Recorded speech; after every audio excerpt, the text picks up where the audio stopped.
The entire Portland Police Department's riot squad resigned. Well, that makes sense. It's been over a year. Oh, hello there. Welcome to the Freedom Hub. This right here is where we create the freedom that you see each and every week. Well, that was a fun one. Today on the Freedom Hub, we're going to be taking a closer look at Disney, the parks, the films, the internet streaming service, and how their squeaky clean image has become the model for the rest of Hollywood and the world to follow. Have they always been so woke, or do their roots come from somewhere a little bit more right-leaning, would you say? Stick around and find out on today's episode of The Freedom Hub.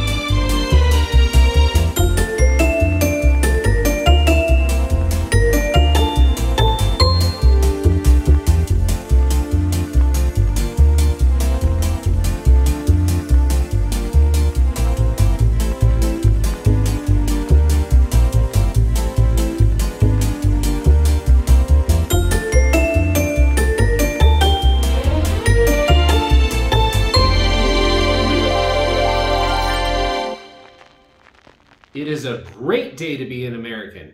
Welcome everybody to the Freedom Hub. Today we're going to be talking about Disney and, well, speaking of Disney, see if we can get a little bit of that Disney magic to lighten the place up a little bit. There we go. So the Disney Corporation has always kind of been synonymous with their squeaky clean, child-friendly image and their politics and morals and values that they talk about in a lot of their more recent movies within the last 20 years or so have always just kind of been right along the lines of liberal politics and agendas. And it hasn't always been that way, believe it or not. It really hasn't. So Walt Disney is quoted was saying, "I just want people to remember that it all started with a mouse." Well, before the mouse, there was a man. Let's get started with Walt Disney himself. He was born in 1901 in Chicago, Illinois. When he was 4 years old, his family moved to Marceline, Missouri. And that's pretty much where he grew up. After that, family settled down in Kansas City. World War I broke out. He wanted to enlist, but he couldn't get past the age requirement. So what he ended up doing is he signed up for the Red Cross and the ambulance corps, so he could go drive ambulances and help serve his country over in Europe. Now, he ended up actually arriving over in Europe just after they signed the armistice. So he never actually saw any combat. But Walt Disney's passion for his country was very evident from a very young age. And also, interesting fact, when he was training with the Red Cross and the ambulance corps, he was training right alongside a man named Ray Kroc, who would end up going to be the founder and CEO of McDonald's. So, it's so strange. Think about it. If you had a time machine, you go back and there's these two guys and they're learning how to drive ambulances together. And they're doing all their training. And they're going to go to be the founders and CEOs of two of the largest corporations this world has ever seen. Kind of amazing. But it all starts with a passion for serving one's country. So, after the war, he decided to follow his dream and he started off as an animator. And that was going okay, but the company, the studio that he was working for in Kansas City, it kind of went bankrupt. Not a whole lot of work going on there during that time. So what he decided to do was he invested every penny that he had into moving to Los Angeles. There, once in Los Angeles, he was going to live with his brother, Roy, and he was going to try to find work as an animator. That's what he was going to do. Now, Roy was in Los Angeles. He was recovering from tuberculosis. That's what he was doing there, the warm weather, the climate. It was a different time. Medicine was done a little bit differently back then. So he decided to live with Roy. He got out to LA. He was trying to find work, and it really wasn't working. And then one day, Roy said, "Hey man, why don't you come to work with me? We're going to sell vacuum cleaners. It's a safe job. You got job security. You're going to be fine. That's what you need right now is a regular paycheck." And right about the same time, he got a call. And he had directed and animated all of these little shorts, Alice's Wonderland. And it was mixing real life filming with animation. It was actually really, really cool and state of the art for the time. And somebody bought that all up and hired him. And so that's how he got his start. He chose to not follow the safe path, but he chose his dream. He was an innovator. He was an entrepreneur. That's who he was. So shortly after that, he got work with Universal of all studios, Universal, and he created Oswald the Lucky Rabbit. Now, there are a lot of similarities between Oswald the Lucky Rabbit and who he would later go to create, but the story of Oswald, it was very successful, and it made Universal a whole bunch of money. And so they held on to it really, really tight. Now, Walt Disney got on a train and he went to New York City to renegotiate his contract, renegotiate pay and everything. And while he was on the train, Universal actually went behind his back, hired all of his animators out from under him,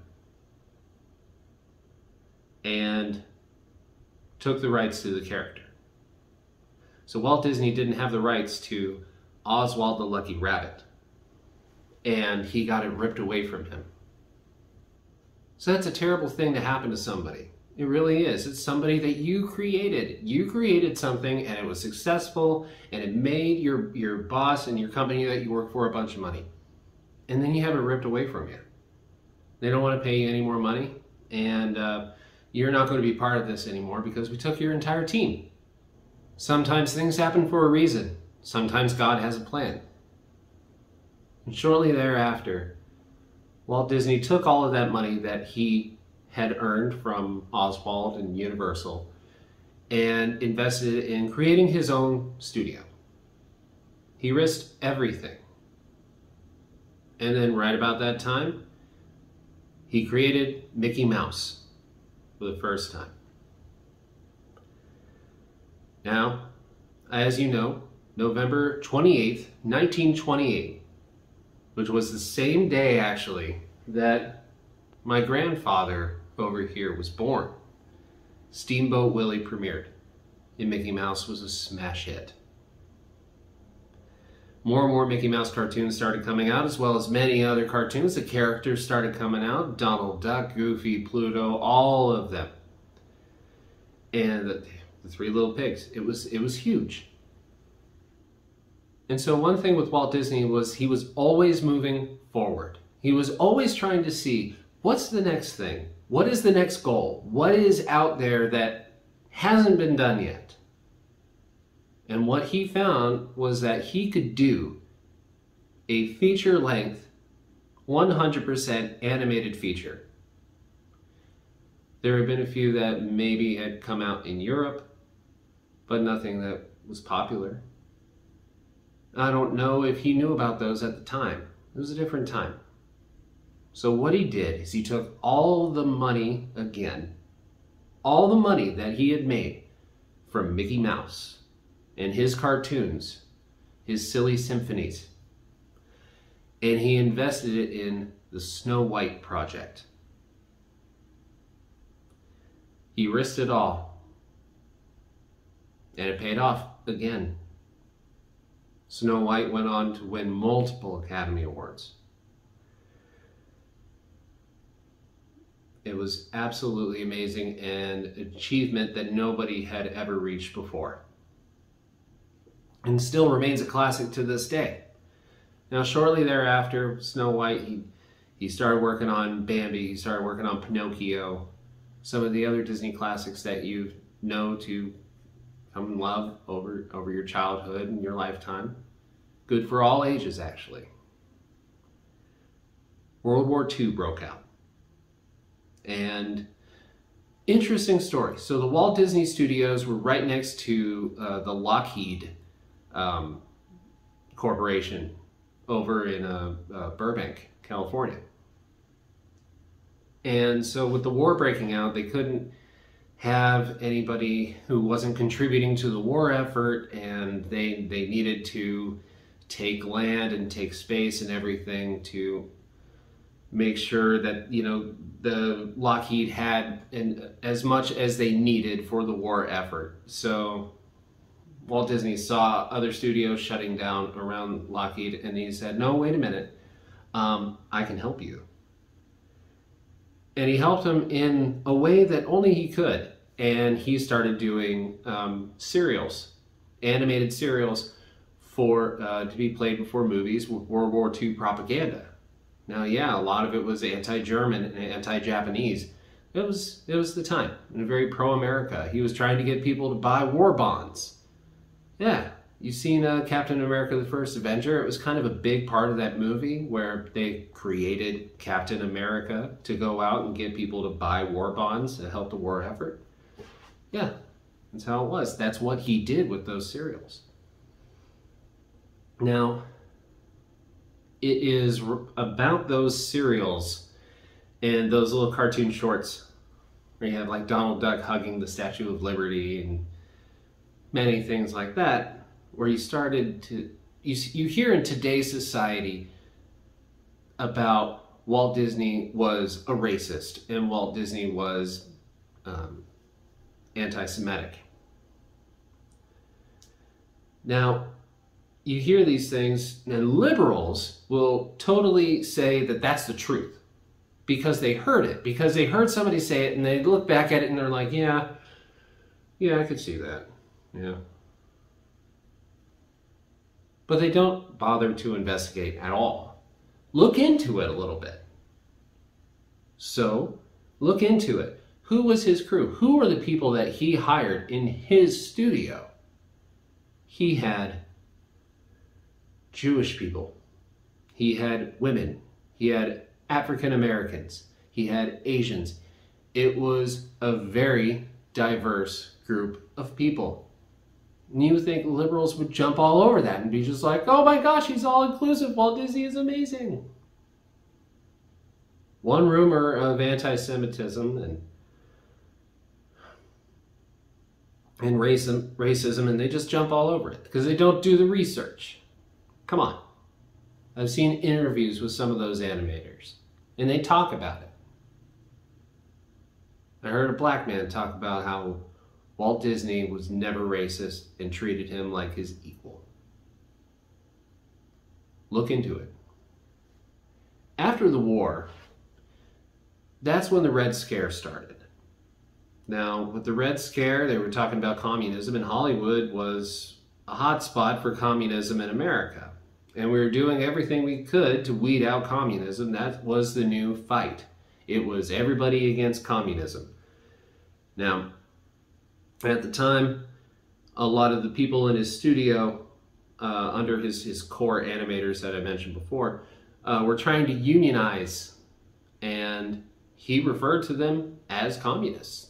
He did. He thought that unionizing against an employer for like equal pay amongst every single employee was communist.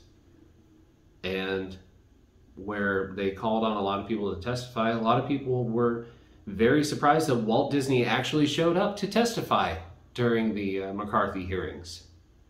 And he said it. He was very outspoken. He thought that unions were a bad idea. He spoke out against them. I tend to agree with him. Unions had their place, and it was keeping our coal miners safe. and fixing child labor laws and stuff like that. Yes, unions have done good over time, but it is usually a result of the Industrial Revolution and fixing a lot of the stuff that happened during that time. Not necessarily stuff now. And that's just how I feel. Maybe you feel the same way. Let me know in the comments below. Thank you. So it was shortly after this that he took his Snow White money and he took everything else. He bundled together all his assets. You know what's coming because he keeps doing this. He keeps moving forward to the next thing. He's not just going to keep doing feature-length animated features and just be cool with it. No, he's got to do something else. One day he walks into a bank and he's holding a prospectus in his hand. And the bank tellers look at him, the bank manager looks at him, and it's like, Mr. Disney, this is a surprise. What can we do for you here at the bank? One of the wealthiest people in the world, right? And he's holding the prospectus for Disneyland. Imagine that. Imagine a world without theme parks. And some guy walks into your office and says, I'm going to need like $1 million to like $4 million so I can make my own park. I want to make my own park, and I want it to be about my movies, and it'll be a place that adults and kids can play, because adults play, and they should play. And it'll be great. I'm going to name it after myself. It'll be Disneyland. And they did it, because he's Walt Disney. He put everything into Disneyland. The entire studio was up for grabs. He paid back the loans within, I think, the first 2 years. Absolutely amazing. Disneyland opens up. They do an entire live special on ABC. This is the time that Disney acquired ABC, which was a very struggling network at the time, and gave them the exclusive, of course, on the grand opening of Disneyland. There was a whole series that led up to it where he talked about every single aspect. He's like, today we're going to be talking about Tomorrowland and all the adventures that lie within. And then we're going to be talking about Adventureland and Frontierland and Fantasyland, all of that. He built up the hype for so long. It was really cool. And then the live event started. 1955. And they had a whole bunch of star-studded people right there at the grand opening. Frank Sinatra and Sammy Davis Jr. You could see them in that special. I'm pretty sure it's on YouTube. It's online somewhere, where Frank Sinatra is driving around with Frank Jr. in Autopia, just driving around the cars. And the interviewer tries to interview him. He's like, we're having too much fun, bye. And Sammy Davis Jr. is in the car behind him. Pretty great. Pretty great. And a particular part of it was hosted by none other than famous actor at the time, Ronald Reagan. And Ronald Reagan had the honor of introducing Walt Disney as he gave the dedication. Go ahead and watch it. The person who announces him says, and now Walt Disney will dedicate the park. Said a bunch of stuff before then, but go ahead, fact check me on it. It was Ronald Reagan. And Walt Disney went up to the microphone, tears in his eyes. So, to all that come to this happy place, welcome. Disneyland is your land. Here age relives fond memories of the past. And here, youth may savor the challenge and promise of the future. Disneyland is dedicated to the ideals, the dreams, and the hard facts that have created America, with hope that it will be a source of joy and inspiration to all the world.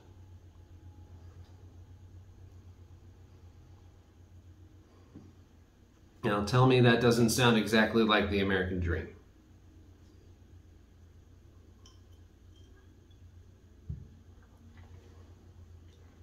Tell me that doesn't sound like he built the park to celebrate everything that he believes makes this country great. It's right there in the words. So is Walt Disney a conservative? It sure is kind of looking like it. It really is. So the park opened and it featured great moments with Mr. Lincoln, state-of-the-art animatronic, where Abraham Lincoln himself stood up out of a chair, talked to you about America, about the things that he saw and the things that he did. And it was amazing, and still there. And Mr. Lincoln was the founder of the Republican Party. It's kind of looking like Disney's a conservative. Later on, they debuted the Hall of Presidents, which was also another homage to America and her history.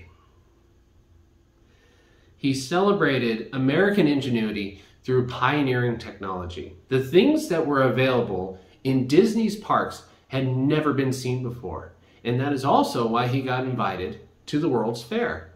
And he brought a bunch of attractions and created some other ones for that World's Fair. He put Disney and America on the world stage.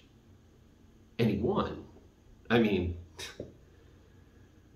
I don't think people talk about other things that were going on at that fair. No, it's Disney. Disney and his boat rides and his animatronics, that's how it was.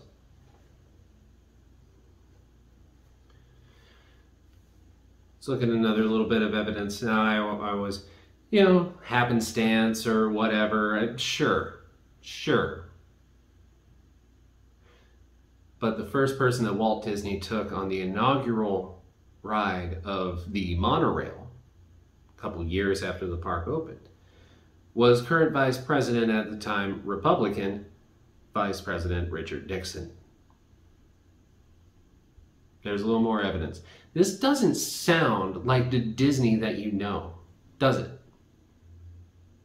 It doesn't sound like the kind of Disney that would be against these kind of ideals and against the Republican Party and all of that. It really doesn't, does it? Now, of course, Walt Disney then, what did he do? You know what I'm about to say. He gathered up all of his money and he decided to put it towards another thing, right? Well, he's making a lot of money at that time. He didn't need to use all of it, but he started focusing on a thing he called the Florida Project. Later would become known as Walt Disney World. So he started on the Florida Project, and he drew up plans for the experimental prototype City of Tomorrow, or for short, Epcot. Now, the plans for Epcot were really, really different than what actually came to be Epcot, Disney's second Florida park. And it's a really interesting story. I could probably do an entire episode on it, but just know it was an actual city. It was a city where multiple businesses worked at the forefront of American technology and ingenuity for a better tomorrow. And that's not exactly what's there now. I kind of like what's there, but I kind of prefer the other thing. It'd be really cool if we did the actual one at some point in time.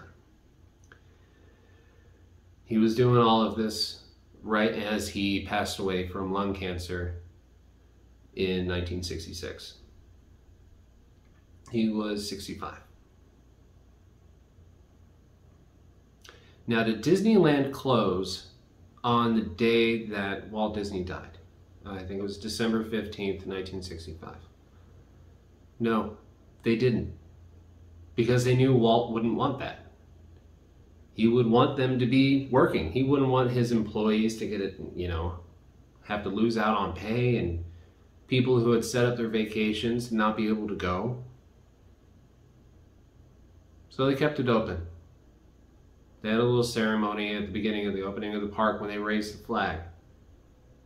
Not a dry eye amongst the cast members. Now, that brings us to now. As you know, Disney grew in popularity over the years, more and more films coming out, the parks opening, bigger, larger rides, Disney World opening, Epcot opening. There's a lot there to unpack, but this is a show about politics. So let's talk about that, how Disney didn't close on the day that Walt Disney died. Disneyland has only been closed twice before 2020. November 23rd, 1963, the day after John F. Kennedy was assassinated. It was a national day of mourning. Walt Disney himself made the decision. We're not going to be open. The other time was September 11th, 2001. Now, when the first plane hit the tower at just before 8 a.m. on Tuesday, September 11th, 2001, because of time zones, it was just before 5 a.m. over on the Pacific coast. They had enough of a jump start and everything to the day where they knew that it would not be a good idea for them to open for the safety of all of their customers and their employees. So they decided not to open. Disney World, on the other hand, had been open for about an hour or two. And it was about 9 a.m. where all of the cast members had to form a human chain at the back of the park and make their way forward, funneling people out of the park for their own safety on September 11th. And they got everybody out and they closed early. I can't even imagine the kind of terror.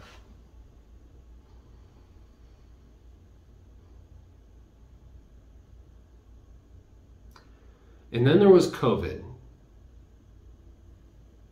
In mid-March of 2020, Disneyland closed due to a statewide order. Now, COVID and California politics kept the happiest place on earth closed for over 400 days. Before that, it had only been closed twice, as I mentioned before. Over 400 days.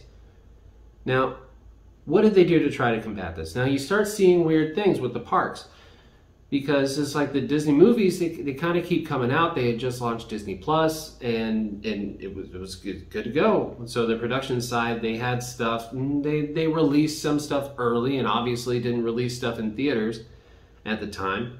So their parks were closed, all of them. It's kind of bad. So what did they do to combat this? CEO of the company, of the Disney company at the time, Bob Iger, he joined the California Health and Safety Board, which are the people who are in charge of deciding, what's open, how much social distance, masks are still required, all of that. These are the people who report back to the governor with their ideas. Bob Iger, the CEO of one of the most powerful corporations in the world, Disney, joins that. He wants to see how they're making their decisions. He wants to see why. Because Disney World was closed for a couple of months over in Florida, and they reopened in July. And they had a bunch of restrictions with park capacity and masks and social distancing and all of that, and they hadn't had any problems. Bob Iger joined this probably, don't quote me, I'd like to say around August of 2020, to see why not Disneyland. Disney World's doing fine. They also invited Governor Gavin Newsom to go to Disney World and see the restrictions, see what they had done in order to keep their employees and their customers safe. And he went, and they toured it, And they looked around and they're just like, see, everything's fine. And not a single case of COVID to this day, actually, has ever been traced back to a Disney park. After he got back from Florida, they invited him to go to Disneyland. And they had the stuff set up and waiting, and they were just like, okay, this is what we're going to do. We're going to space out people in lines, just like they do over there, and we're going to require the masks, and we're going to do all of that, and it's going to be fine. It's going to be great. Because it works over there, it's going to work over here.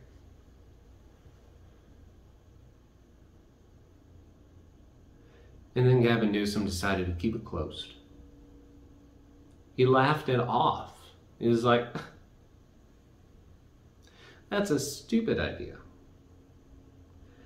It would be a hotspot for COVID to be passed around and spike our numbers once again.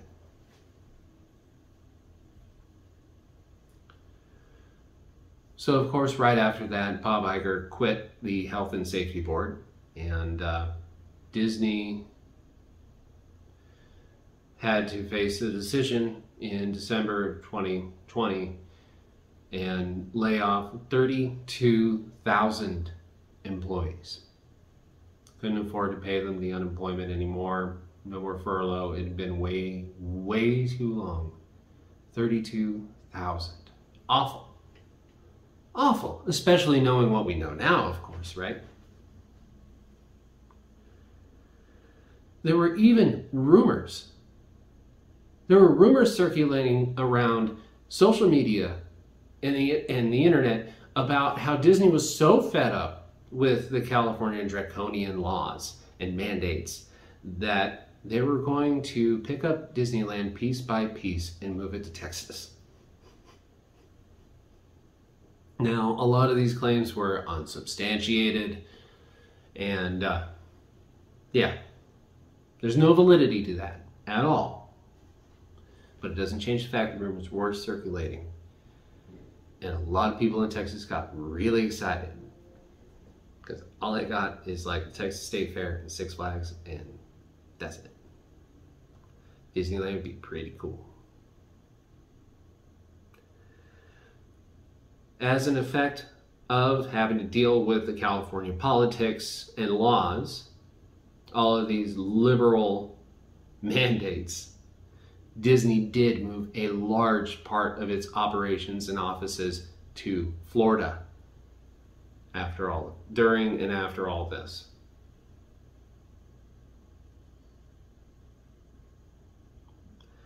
So let's look at the other side of Disney. We focused on the parks.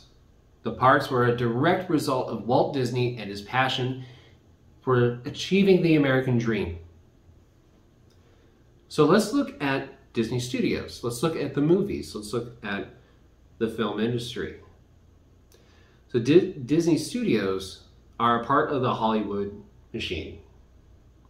Hollywood is typically ran by the liberal elite, and therefore they must keep with the status quo in order to survive, right?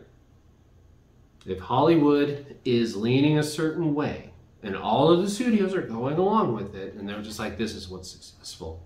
This is what's successful. I mean, it dates back, the studios copying each other, it dates back way, way, way back to the golden age of Hollywood, where they were just like, oh, well, we have this star signed to our studio. Her name is Lauren Bacall, and she's got these really smoky eyes, and she's got this blonde hair, and it's done this certain way, and it's kind of her signature look. And then you see another woman pop up, and it's like Rita Hayworth or somebody else, and it looks a lot like Lauren Bacall, but she's part of another studio. It's all these studios copying each other, so they have the edge, and so they are at the forefront of what the people want.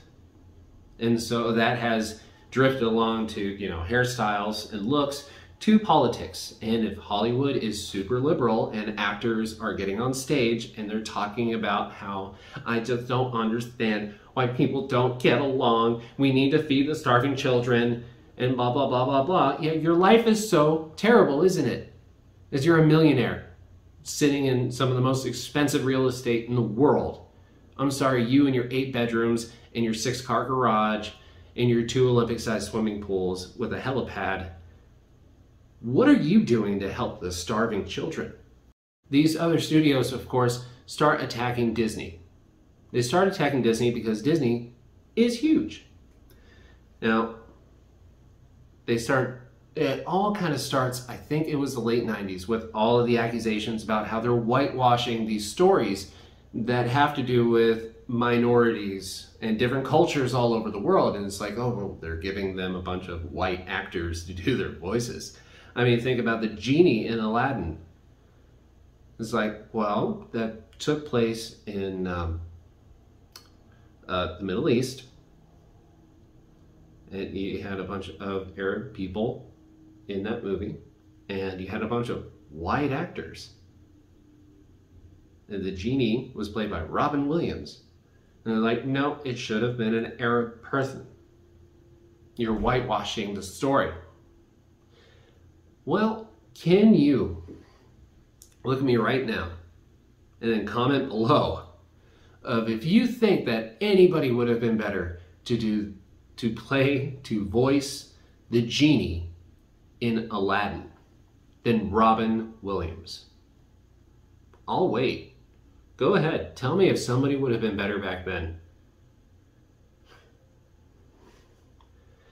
And that's what Disney did. That's what Walt Disney did. It didn't matter who you were, what color your skin was, what your beliefs were, or anything. If you were the right person for the job, you were the right person for the job. That is kind of where I start seeing the wokeness of Disney. They went out of their way and they made a movie called The Princess and the Frog because everyone's screaming that there hadn't been an African-American Disney princess yet. So like, fine, let's do this. And they kind of pieced it together, and it's not really a good plot and not really one of the best ones out there. I'm sorry, I'm entitled to my opinion too. I don't really think it's all that great. It's kind of forgettable. But hey, you got the princess, sure.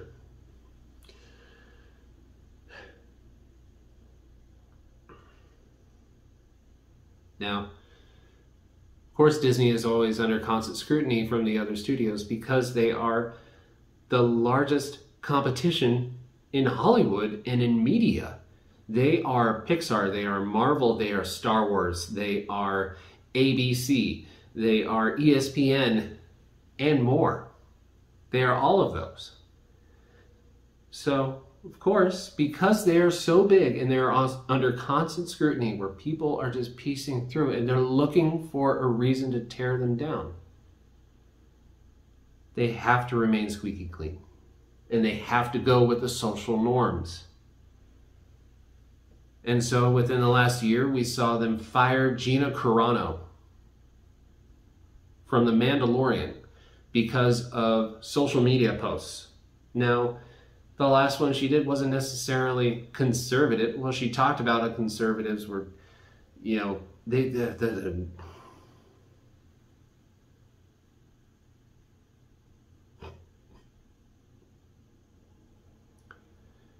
she had done a bunch of conservative-leaning posts, and people had warned her and said, you're not going to get away with this forever. They're going to find out, and they're going to let you go because of it. It's going to be bad. And she didn't listen, because why should she have to hide who she is? It's hard enough being a woman in Hollywood, right? Right, liberals? Right? But they fired her. And shortly thereafter, she signed a deal with the Daily Wire. So she's going to go over and work with Ben Shapiro for a little while. And it's going to be great. Have you seen The Falcon and the Winter Soldier? Now, I don't know if they started filming this after Memorial Day of 2020, but holy crap, that show is woke. Oh my gosh. Critical race theory abound. It's pretty bad. It is. It's not all that good of a story. When I sit down to watch a superhero TV show or movie, I want to see superheroes doing superhero things. I do. Something tells me that they started filming this after Memorial Day of 2020, after George Floyd died.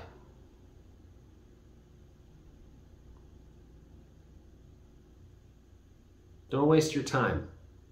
Just don't. So in conclusion, foundation of the company, Walt Disney himself, and the parks are very conservative. They are. They do conservative things. They fight the liberal laws, and they speak out against liberalism and communism and socialism. They speak out against it.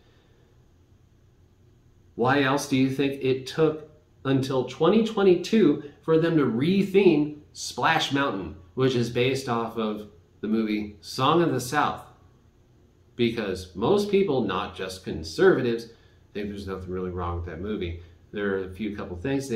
Disney, I think, has come out and been quoted by saying that Song of the South is problematic. Yeah, well, if you were riding the ride up until very recently, they were still singing Zippity-Doo-Dah. Walt and his dream of Epcot live on in today's world. They've been imitated and duplicated by his many, many competitors. But nothing is as good as the original. The studio tends to pander to the left, on the other hand, and it must in order to survive the Hollywood machine. The American dream lives on in Disneyland, which is now open now. It's pretty great. I'll be going there more than likely within the next few months once the heat dies down. Disneyland is a testament to the man for which it was named. A man who came from nothing and risked everything to achieve the American dream. Thank you so much for watching this episode of the Freedom Hub. I'd like to go ahead and thank all of our first responders, law enforcement, veterans, and active military out there. If you like what you saw today, go ahead and like, subscribe, and hit that bell over there to let freedom ring throughout the land. Make sure you share this video with your friends and comment down below on what you want to see here on the Freedom Hub. Do you think we covered Disney accurately? Were we a little too harsh in some areas? What would you like to see? Let me know in the comments below. Thank you again for watching.